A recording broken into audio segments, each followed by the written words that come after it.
Hello, everyone, and welcome to the eMerge Spring 2023 virtual reading. It's nice to see so many familiar faces. Nice to see other eMerge authors here tonight. And I am so excited for the lineup of readers we have in store for you. So without further ado, we're going to be hearing from 6 of our eMerge authors tonight. We have just published the latest issue of eMerge magazine online, and there you will see all of these writers featured. So I am really excited for eMerge, for the work that we have going on this year and hopefully upcoming in the future. If you don't follow the Writers Colony at Dairy Hollow socials, I encourage you to do that now, because that is where we post all of the new and upcoming exciting eMerge stuff. And let me tell you, there is some new and exciting upcoming stuff. So just make sure you're following us so that you are in the know about that. All right, so without further ado, let's go ahead and get started with our first reader of the night. Our first reader is Raquel Lesser. Raquel Lesser graduated from Manhattanville College with a bachelor's degree in digital media. She has written 5 books, one of which she wrote when she was only 16. She is an alumni of the Yale Writers Workshop. Everyone, please go ahead and show your applause for Raquel. My first poem is from eMerge, and it starts with the smell of nature, craving the tension of the rose water, lick the motion desires, clear blue sky and the pine. On the hillside, the symbolism is hidden, but the emotions are endless. Colors arise and secrets will die down. The hope grows like a tree, and the colors are purple, savoring the day awakened. My second poem is a poem I wrote in my second book, If I Can Fly, Musings on Life. I reached out to grab you, but you evaporate into thin air. Holding on to you was easy. Too bad you were never there. And this is my third poem, Shine Like the Light, So Ever Bright. The collage of the trees, endless circle of colors, a ride unforgettable, a scene too pretty to forget. And lastly, my poem, Her Name. Her name's echoes through the dark room. As dark as the woman's voice's pitch, the voice echoes infinitively, but not a soul hears. Like an unanswered phone call, you scream the name as loud as your tonsils can reach. Still no answer. Deep down, you know the reason for this conundrum. You don't know her name. The name you are screaming doesn't exist. You are screaming a no name.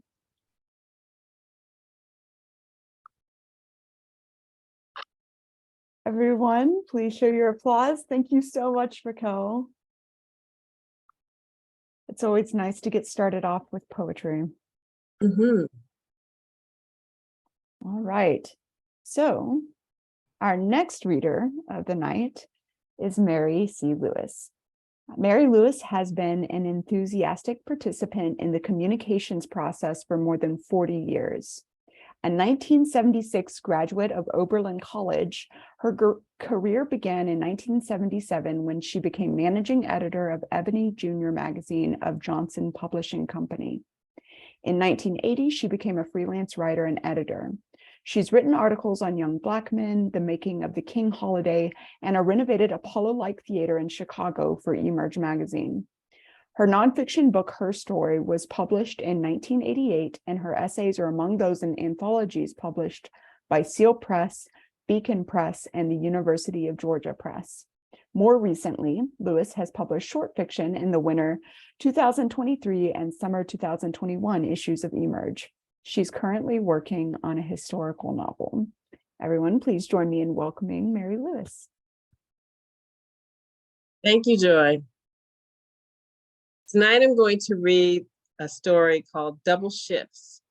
It's part of a collection in progress of short fiction, and it was published in the winter 2023 issue of eMerge magazine.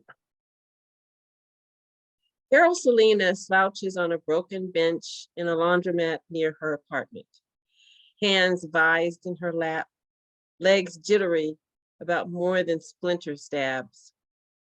Her least favorite chore is halfway done. Thank God for tiny favors. She leans forward, snags a glimpse at two dryers several feet away. They're still tossing her clothes around, half pissed about their job, half on a what the hell, let's finish this cycle. Like me, she thinks. I'm half here and half out the door, on my way to nowhere. She slumps against the window behind her, springs forward. The ooze from countless heads of hair gel smearing that window? Now it's on her head. She could throw a damn good pity party right now. Maybe she ought to go in the room where her clothes are dry. Check how many minutes until the cycle's end. But then she'd come face to face with the two chicas who muscled her out of that room. As soon as she went to put her wet clothes in the dryers, the two of them slammed their bags onto the bench she'd emptied, stared at her, shoved a try it bitch glare onto their light mocha faces, scarlet lip gloss on smoochy mouths, painted eyebrows pointing up, then down like weapons. Tight jeans they must have held their breath to squeeze into, crop tops with denim jackets, one sleeve slightly off the shoulder.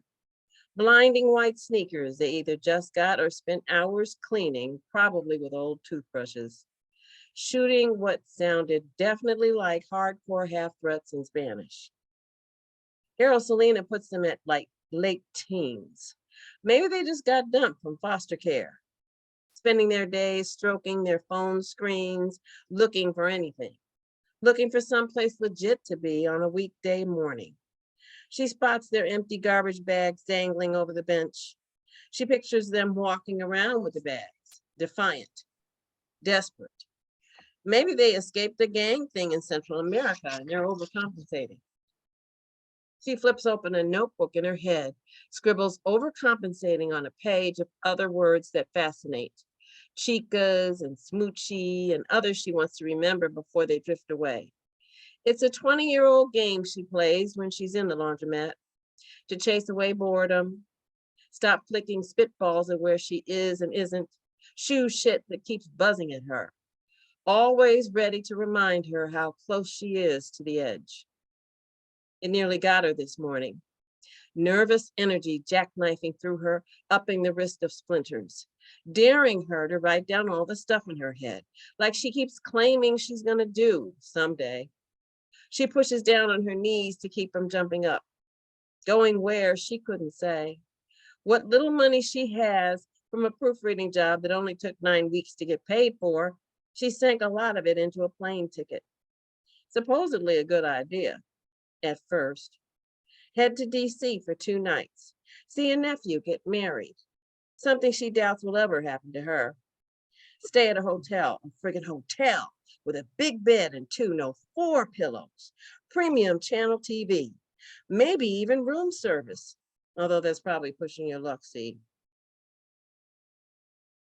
She's about to ease ahead with her DC fantasy. What the hell, may as well, that's what they're for. When somebody's voice breaks through in a smooth, clean way. And so I told her, I said, you can't do better. Mid-range tone, nothing remarkable. Piques her curiosity. Do what better, C wonders. Got that right. Girl, I've worked 3rd or 4th shift for close to 15 years.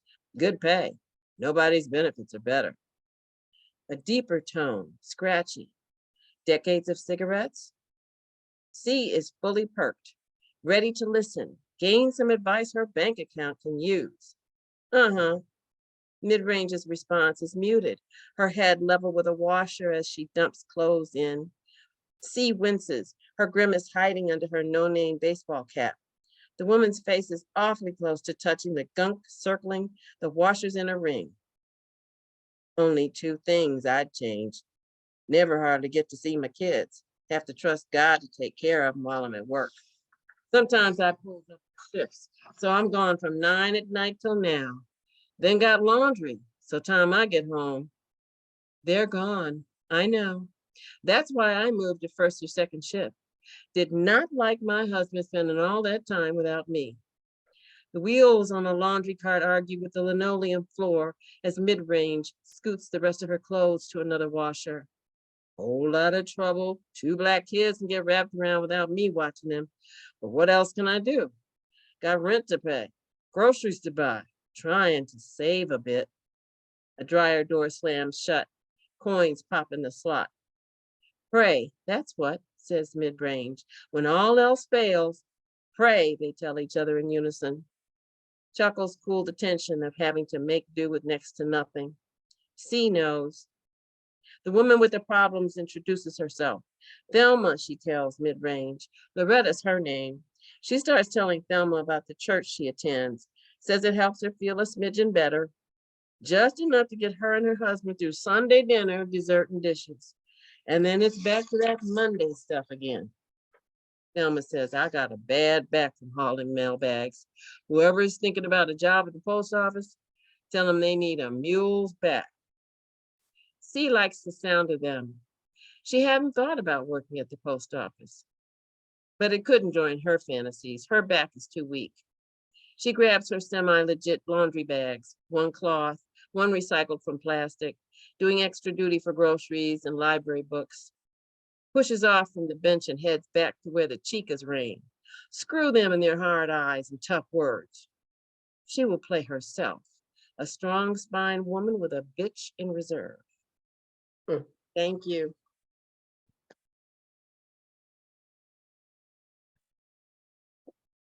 Thank you so much, Mary. That was absolutely wonderful.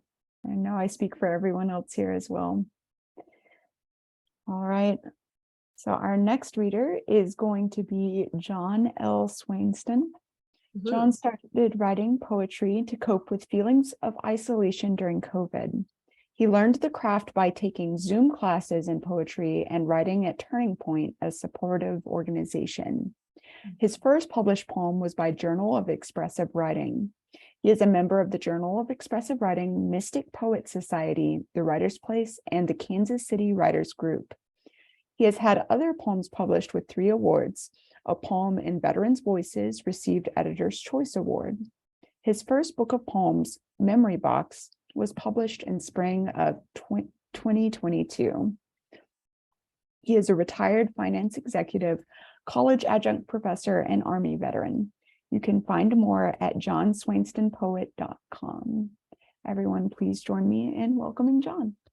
Thank you very much, Joy. I'll start with Christmas of 1952. It was 1952, Christmas Eve. I would be 8 in 5 days, up early to see what was under the tree. Nothing, not a single thing, not even a birthday present. For my December birthday, Mom made the 2 to 1 less expensive. Never understood the logic. Mom shouted, breakfast. We ate. I tried not to cry. Eggs, spam, toast, ugh. Dr. Seuss was totally wrong. I do not like eggs and spam. Mom, I'm not eating the spam. Johnny, the my you are in trouble name. Yes, you will. I did. Dad shouted, get dressed. We have to go feed the animals. Walking toward the barn, there were 3 stalls and runs, 2 with horses and 1 empty. It was not empty. There he was with a very large red bow around his neck. Mom had snuck up behind me. That's Charlie. Merry Christmas. Happy birthday, son. Dad just grinned. I became the proud owner of my own Charlie horse. I'm fond of 4-letter words. And I have a couple of poems with my very favorite 4-letter word. The first is titled, Be Kind. So why is it so hard to do or be? It is not just a thought, it is an action, the hand of help, helping a senior shop. The word of encouragement, bless you, can bring a smile, a gentle touch, a hug or kiss. to a bullied child. Simply a smile for a neighbor or friend, being a volunteer delivering Meals on Wheels. The coach's guidance, not yelling, but instructing.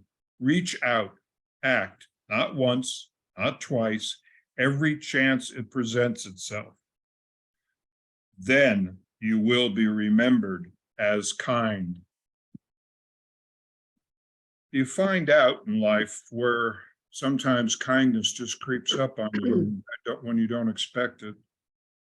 I've had 3 different cancers, survived them all, obviously. This is called kindness given during my second treatment process. Walking down the circular path to the vaulted room, radiation treatment. Turning the corner, she looked up, smiling at me. She had just finished her treatment, was 7 or 8. Snugged in her arm, she carried a teddy bear. Does that help? I asked. She smiled, yes. The next day, walking the path, there he was, sitting on the handrail, her teddy bear. Oh no, look, she forgot her bear. No, she didn't. I looked at the tech confused. No, she left him for you. My dad always told me that real men don't cry, but I did, and yes, it helped.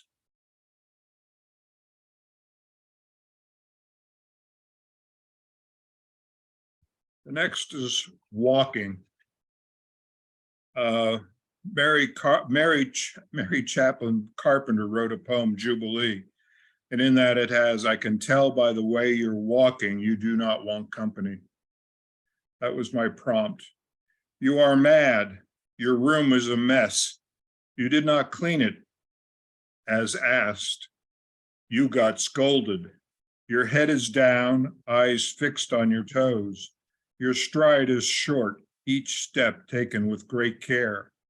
You're on the garden path, the same as me. From behind, I step alongside and extend my hand.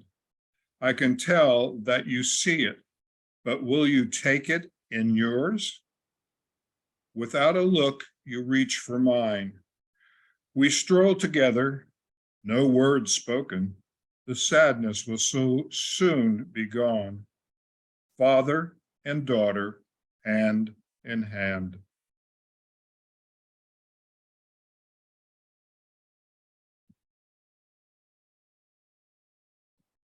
All right, I lost the last one here. Help. Paperclip fell off, sorry. Let me find it. No worries. I know that feeling.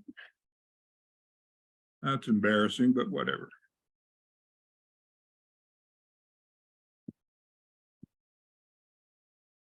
Where the heck did it go? Yes, there's the paper clip and the. Okay, last poem. The Question. This month was Holocaust Remembrance. There was a Remembrance Day for that, and long time ago, I asked a question. I was an only child, and my parents took me almost everywhere. Like most children, I was very curious, more interested in the what, not the why. At a birthday party for one of my mom's friends, just adults and me, I was sitting on a bright red couch next to an older woman. I think she was the grandmother of my mom's friend. She was talking loudly so everyone could hear, telling a story, but I had a hard time understanding her. And when she was done, everyone laughed. I looked at her and said, "You talk funny." She turned and looked down at me, saying nothing, and then burst out in a loud belly laugh. Yes, I do. That's because my normal language is Yiddish. What's that? More laughter. Then she said, it's the language of the Jewish people. We speak Yiddish. I live in Israel. Where's that? She took my hand and we went to a room with lots of books and a big globe. She pointed, said, here, I just nodded, looked up. That's a long way from San Francisco. We went back down, looking at her arm. When we sat back down, I looked at her arm. I asked the question, "You have a tattoo on your arm, numbers. What does that mean?" Everyone in the room heard, dead silence. My mom, Johnny, but she raised her hand. Everyone looked and listened. It was the day that I learned about Auschwitz and Dachau, about concentration camps. I cried. She hugged me. She was the only survivor in her family. Years later, summer of 1962, I visited Dachau. I cried again. Thank you for listening. Thank you so much, John. I have to say I'm very familiar with your work, since I started editing eMerge, but it's such a pleasure to get you here, to get to hear you read it in your own voice. And actually the same goes for all of you. It's really something special, I think, to hear a writer read and hear their work in their own voice. So our next reader is Antonia Love. Antonia Love is originally from Houston, Texas. After living a fast-paced lifestyle for 45 years, she moved to Northwest Arkansas in 2003 for the pristine and challenging natural environment of the Ozark forests. Now she is a retired teacher of 36 years and is working on her writing projects. She is a member of the Ozark Mountain Poets and Poets Roundtable of Arkansas. She has enjoyed reading her poetry at open mic opportunities around Northwest Arkansas for many years. Please join me in welcoming Antonia Love. Thank you. I hope I can squeak my way through this because I played too much outdoors with all the pollen coming down. So my eMerge Spring Edition poem is called Simplicity. Simplicity is a capsule holding infinity, the cutting edge. Big talk from big lips, big promises, big slips, big push for a big grip, big tumble into a bigger dip. Little handle, little control, little push into little mold, little person, little too bold, little took, little stole. Closed eyes, closed ears, closed life to closed tears, closed budget, closed fears, closed court, closed years. Simple minds, simple ticket time, simple reason for simple crime, simple rent on a simple dime, simple me writes simple rhyme. Outside denies inside view, one mistake, a multiple few, one chance to escape you, one word, not two. Don't look back, I'm on front row. I'll shrink the image, then I'll grow. I'll forget, then I'll know. I'll fall apart to turn and go. On the theme of simplicity, the next poem is Band-Aid. The knife cuts deep, red blood seeps, under Band-Aid creeps. Lingering pain is real, the wound will heal, let the tissue seal. Open the locked door, fear can enter and go. Mistakes, learn more. Heaven and earth deal in time and the real. Denial always steals. Whisper on the breath, mystery of life and death and all the rest. Steps on path worn, echo time and torn. Freedom can be born. Some think if they run someplace in the sun, but it will not come. Here and near, a thick wall of fear. Watch it clear. Birthday wishes. Wisdom is born when the youth of immortality dies. Subway blues. She squeezed out her best toothpaste sparkle smile. My heart had to be jump-started after I recognized a fellow voyager traveling on this same lifeline. In the background, a band played heavy jazz on stage while we danced. The club closed at 3. Exhausted, she took me home on the subway to avoid the rain. Here, deep underneath the city, people are neither awake nor asleep. Below, concrete sheets decorated with graffiti by unknown artists living in this world of either above nor below. Arriving at the next stop, we depart, walking up steep accordion steps into humid city air. Dirty and dark appears foggy under street lamps casting shadows. Just as Fuzzy realizes how easily it is to seriously miss this erosion, slowly eating away day by day at me, living in the city of guilt. Another one of my hate city poems. The junkie. Succeed successfully, flee relentlessly. Charity deceives, pride and greed, telemarketing racket, advertisement package, free sample convinces needy senses to conceive, believe, and concede, feed their junkie desires, risk a temporary fix on short-term loans, farms fake security. People criticize or immortalize. The heroine of pride resides in high-rise lies of polished brass and glass, expire and crash. Cave woman life. Oregano and lavender, barley, malt, and baking powder, sinful seeds of the poppy flower. Hour after hour fade away from drought to decay, while others look the other way, never touch, never rust or fade. Traits that plunder fate, men who infiltrate. Truth to interrogate resides underground in caverns never found. My Neanderthal land, catch me. Yeah. Moonshine.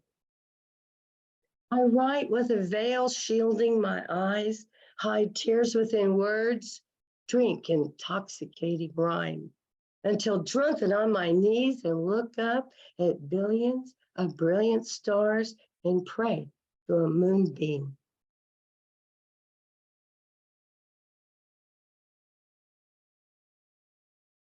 A pirate's treasure.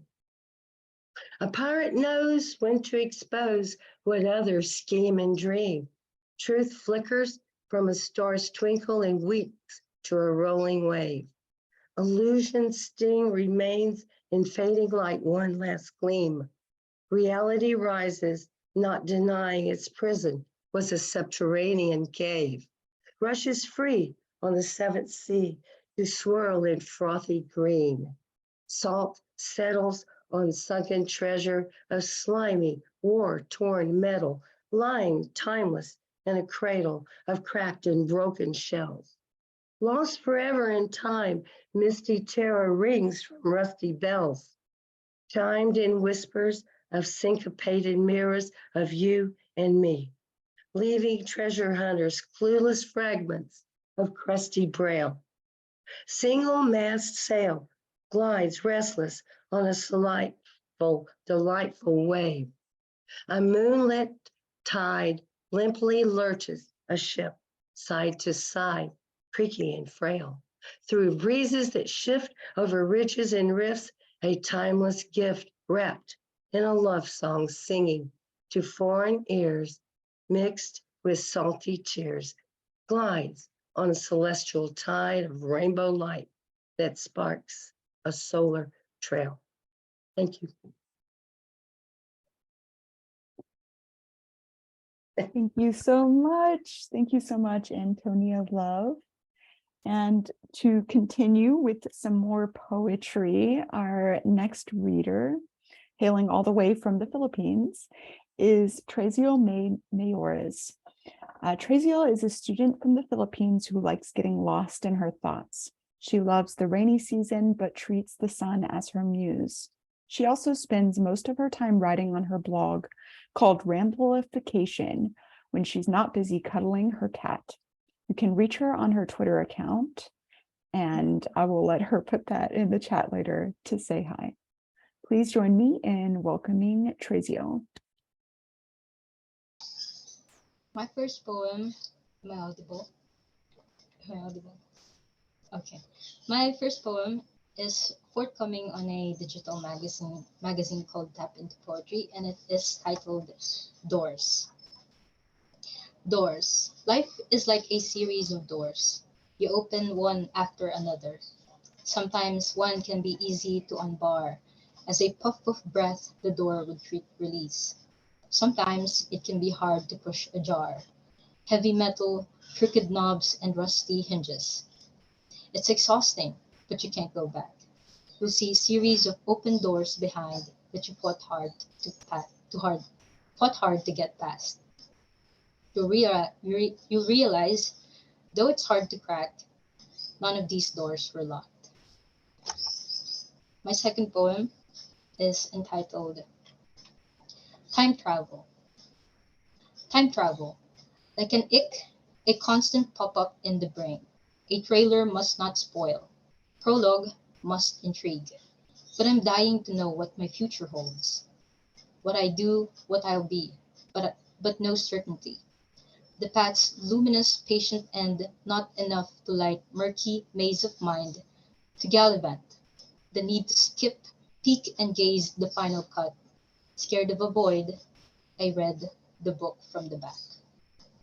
And for the poems that were published in the spring issue of eMerge, to the girl I've never talked to.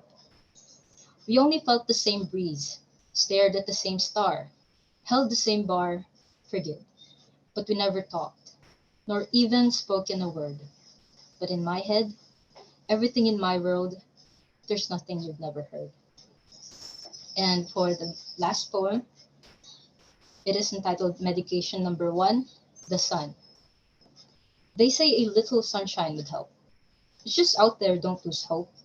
But the sun only blinds my eyes and dries my throat. That is all for me. Thank you for having me.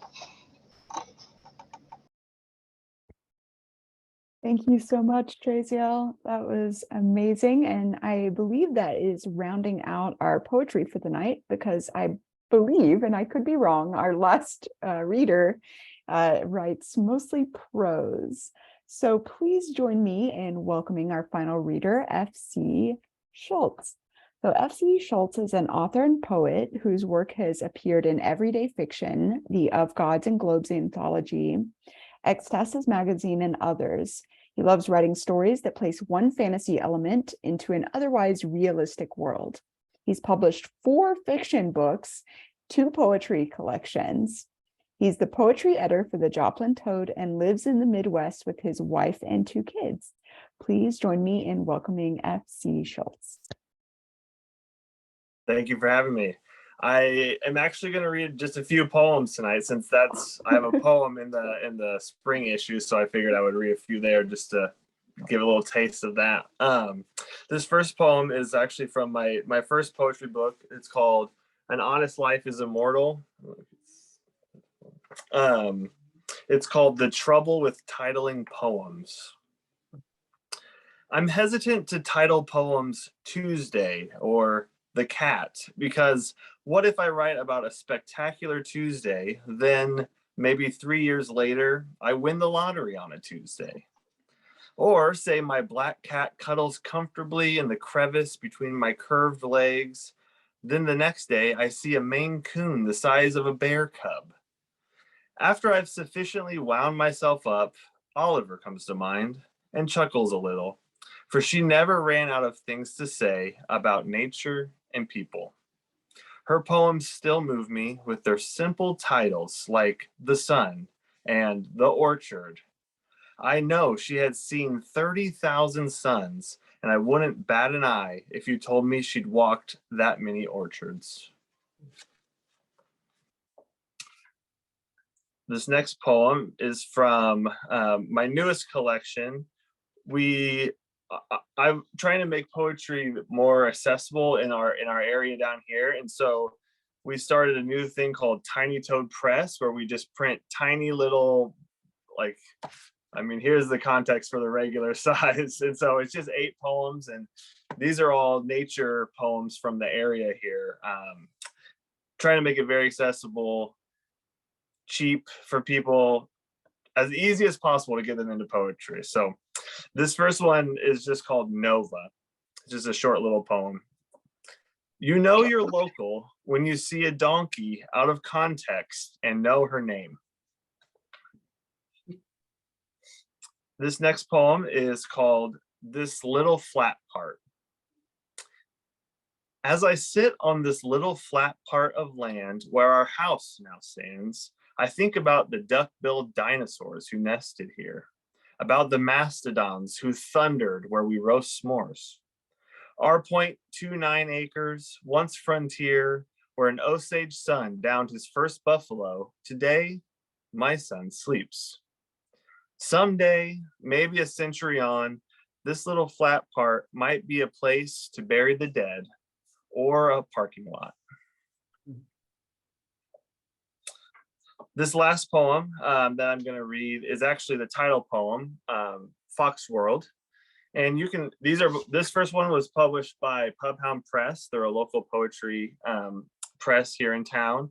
And these are all available online on Amazon. On my website, I put there, fcschultz.com. And we only printed 100 of these, so they're very limited quantity as well.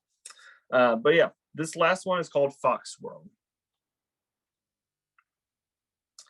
The metal garage door groaned with a familiar, monotonous malaise, and I drove the wet gray back roads towards work in an apathetic, uninspired stupor, until a near mythic beast posed on the footbridge waiting for me, blessing me with a glimpse of its brush fire coat and tawny oval eyes, brindled electric tail, 2 big ears, and inexplicable peace. More revered than mutts, more majestic than felines, this red vixen brimmed with divinity, the eternal, the other, the truth, the thunderclap to keep me sleepless. Then, before the break engaged, the fox vanished, bouncing across the gilded meadow, a weightless pixie, leaving me to reckon with this strange magic, this celestial good, eyes wide to the day full before me. Yes, a fox remade my day, my being by being. What tenderness could thrive if everyone in our town fox marveled daily? Better yet, what unfathomable good would flourish in a fox world? Thank you. Thank you so much. And thank you so much for sharing your poetry, FC. I am just happy to hear anything you want to read, really. So that concludes our lineup of readers. And I want to thank you all so much, both to our readers and to everyone who came out tonight to listen to them. If you received the link to this reading in that email, you also have the link to read the latest issue of eMerge magazine, as well as all the past issues, which are archived on the website. You'll have the link to make a small donation to eMerge magazine to continue funding our efforts for 2024. And you have my contact information. So if you have any questions after the reading, please just let me know. I have recorded this, so if you came in a little late, don't worry. This whole reading will be up on our YouTube for you to enjoy at your own time later. Thank you so much again for coming out this evening, and I hope you all have a wonderful rest of your weekend. Thank you, everyone. Thank you. Thank you.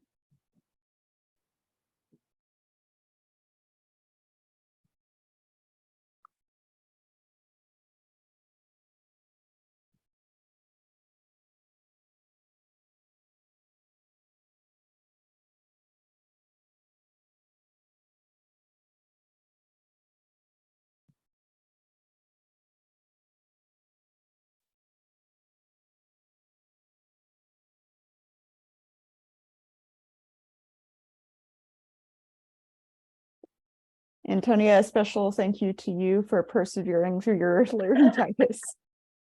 I hope I was heard with the squeaks. Thanks. Yeah, no, thanks